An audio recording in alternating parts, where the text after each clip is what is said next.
These are critical, relevant materials, all of them, including the police training records. They're necessary for us to prepare and present our defense of Mr. Kohberger. They're necessary for us to do our investigation. A legal war of words has broken out over how police in Idaho identified Bryan Kohberger as a suspect in the murders of 4 college students. We discuss whether his attorneys should get the genetic genealogy information that led police to Kohberger's doorstep. Hey, are you looking for some more true crime content? Are you an armchair detective? It's okay. A lot of us are. Well, if you haven't already, you gotta check out the True Crime Garage podcast, which is probably going to be your next binge listen. Why? Well, each week, the Garage guys cover a new case featuring missing persons cases, cold cases, solved stories, and serial killer profiles, all while sitting back and having a drink or two. What's better than that? Now, you can listen to the True Crime Garage podcast on Apple, Spotify, and all of the best podcast listening apps. For more information, you can go to truecrimegarage.com. Welcome back to Sidebar here on Law and Crime. I'm Angenette Levy. Bryan Kohberger's attorneys are fighting tooth and nail to see the genetic genealogy information that the FBI used to identify Kohberger as a potential suspect. According to police, it started with an unknown male's DNA being found on a K-bar knife sheath that was laying next to Maddie Mogen's body. Police couldn't get a hit from CODIS, the DNA database for known felons, so they used genetic genealogy to identify Kohberger. That led detectives to his father Michael in Pennsylvania and Kohberger's arrest. Kohberger has pleaded not guilty to the murders of Maddie Mogen, Kaylee Gonsalves, Ethan Chapin, and Xana Kernodle. Kohberger's attorneys want the prosecution to turn over the investigative genetic genealogy information the FBI used to ID Kohberger as a possible suspect. The prosecution says it shouldn't be turned over because it's simply a tip. But now Kohberger has a genetic genealogy expert named Leah Larkin, who has filed an affidavit who says she's aware of errors that can occur in genetic genealogy, including terms of service violations for some databases, and sending the wrong profile to the wrong client. And let me tell you, the investigative genetic genealogy in this case was incredibly important because until that work had been completed, the police really didn't have much to go on. They had video of a white Hyundai Elantra that they believed was made between a certain set of years and an unknown male DNA profile. Joining me to discuss this battle over the investigative genetic genealogy records in this case is Fred Perri. He is a defense attorney who's represented high-profile defendants, some rappers, and other people. Fred, welcome back to Sidebar. Thanks for coming on. My pleasure. Thank you. Fred, as a criminal defense attorney, somebody who's represented defendants charged in some pretty high-profile matters, and just as a defense attorney in general, what is your take upon reading the documents and this argument by the state that, hey, this is a tip, it's a lead, we shouldn't have to turn this over to the defense? Well, it's very common practice in every jurisdiction that the prosecution needs to disclose their evidence that they intend to present at a criminal trial. And it's surprising to me that they're trying to preclude the production of this information in a case like this. If you think about it, one of my favorite movies is My Cousin Vinny. And when Joe Pesci finds out that he has the right to have the prosecutor turn over their evidence in the case, he asks the prosecutor and he says, "Here's my file."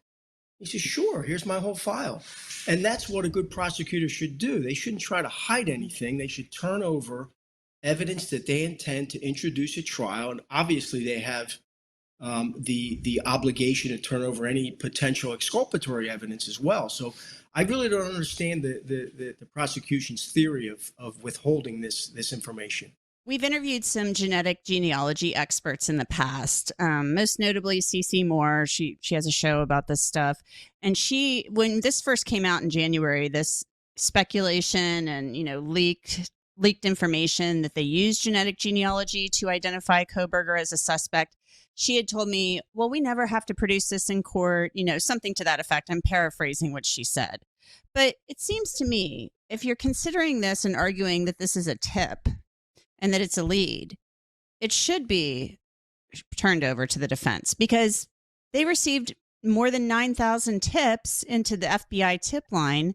I would assume all of those would be turned over as well, so the defense could review and see if there was exculpatory information in those tips and leads.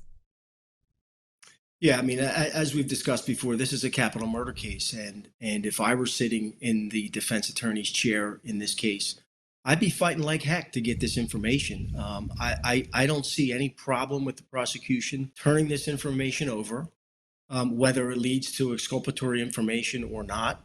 It should be provided, and the judge in this case has discretion, like most judges do.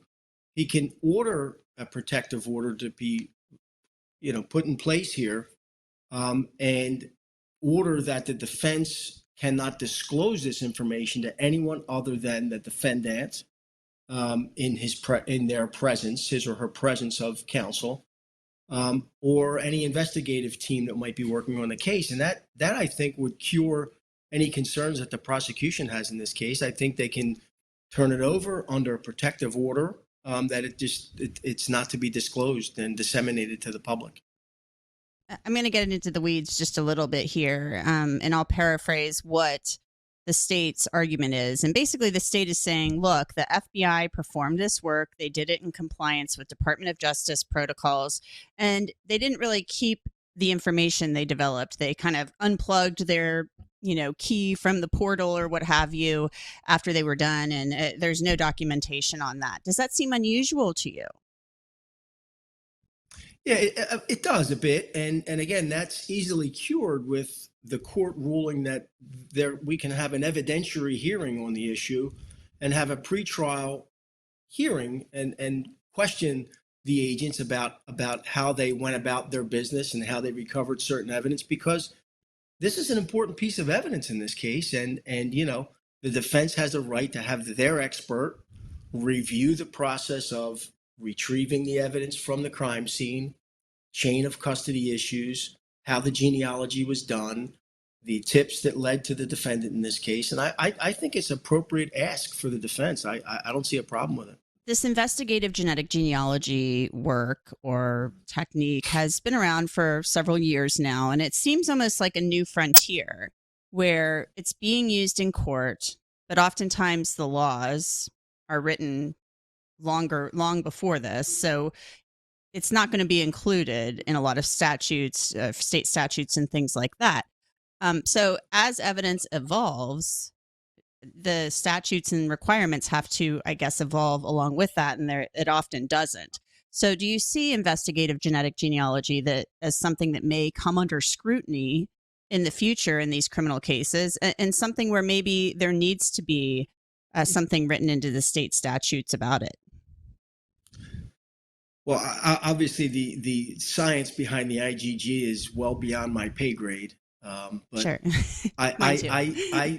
Yeah, I mean, I would tend to agree with you that the law is ever evolving in this area. And I think what will happen is lawyers, either prosecutors or defense attorneys, will have to take appeals from certain rulings by courts.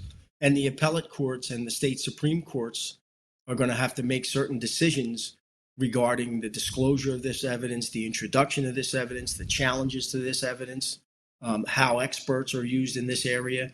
And I agree with you. It is a new frontier, and it will be ever changing. You know, the state kind of argues that it was a tip or a lead, but really what matters is the fact that the DNA on the sheath, on the knife sheath, was a statistical match to Kohberger once they were able to be led to him through the IGG, and they took a sample from him with a buccal swab, compared it to the DNA on the sheath, and it was a statistical match. What do you make of that argument? I mean, obviously, the DNA is not going to lie, but I would assume the defense is going to try to argue or present information, testimony at trial that, I don't know, there could have been contamination, there could have been other things going on. And that's the purpose of having an expert testify on behalf of a defendant or review the case on behalf of a defendant.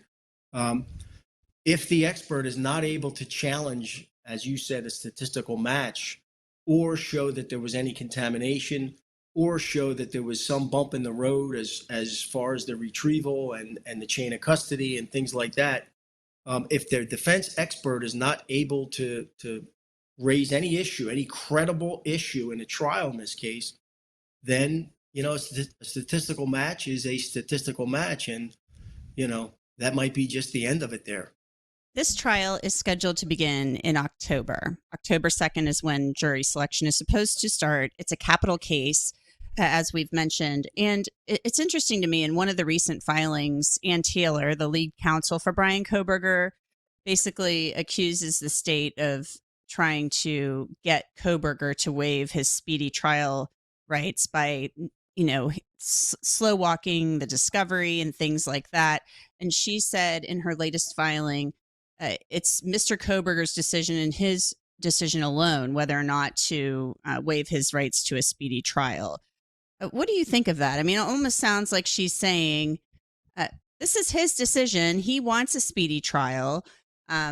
Yeah, we know it's a lot of information to wade through, but this is where we are. So do you think that they should be waiving the speedy trial and maybe pumping the brakes a little bit? We've discussed this previously, and this is a big case to be pushing and racing to trial. The defendant may not understand that. He may just want to get to trial as quickly as possible. But if I were preparing this case, and if there was no delay being caused by the prosecution, I would want to take my time and go through this. We're talking about these IgG studies and all that process, and our expert needs time. And, I'm sure counsel for the defendant has other matters on their plate. So it's kind of hard to just race this thing to trial. You have to start talking about potential mitigation evidence for a sentencing hearing if he is found guilty of a crime that leads to a capital murder sentencing hearing. So, I think you ought to pump the brakes, but that's just me. But yeah, it's up to the defendant to make that decision. So have you ever been in a situation where the defendant said, I want a speedy trial and this is what we're doing, and you kind of were forced into that position to have to prepare so quickly for a big case? Or because I would think you would have to have a conversation with your client and say, this is just a lot.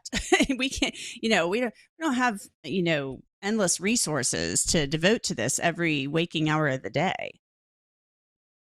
Yeah, I've had to have that tough conversation with clients periodically. And I will never go begin a trial unless I am fully prepared myself. If we have an investigator working, if we have witnesses that we need to present, I will never start a trial that I'm not prepared to go to war with. So I have had these conversations with my clients and said, hey, listen, we need some time and I need some time, and you're going to have to sit tight till we get this thing ready.